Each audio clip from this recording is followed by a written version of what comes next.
Welcome to today's market report. Wall Street stocks rallied on Thursday while Treasury yields fell for the third straight day as investors digested data showing a declining U.S. economy for a second straight quarter, a day after the Federal Reserve hiked interest rates. The dollar dropped to a 6-week low against the yen, tracking the decline in Treasury yields after the economic data, which fueled speculation that the Fed will not raise rates as aggressively going forward. U.S. second quarter gross domestic product GDP fell at a 0.9% annualized rate, according to the Commerce Department's advanced estimates. This compares with the economists' expectations for 0.5% growth and came after a first quarter contraction of 1.6%.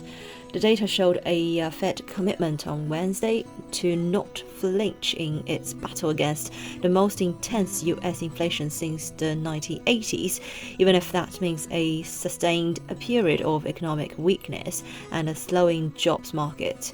U.S. equities had also rallied on Wednesday as Federal Chair Jerome Powell's comments prompted bets that hike rates would begin to slow and lead to rate cuts in 2023.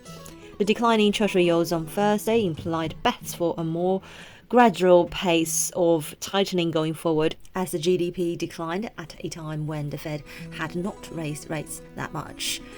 It's certainly going to be an interesting balance between hopefully inflation moderating, but then consumers having to face a more challenging economic backdrop. We don't see the scope for a deep and prolonged recession, but the slowdown the market is pricing in is likely to come to fruition in the next couple of quarters, maybe even into the first quarter of 2023. While the S&P has done a lot of work to the downside to price in a moderate recessionary environment, the fundamentals play a little bit of catch-up. After starting the day weaker, U.S. equities turned positive an hour into the trading session and took off from there. The cable's gone back to 122, Eurodollar is at 102. This is today's market news. Thanks for listening. We'll see you next time.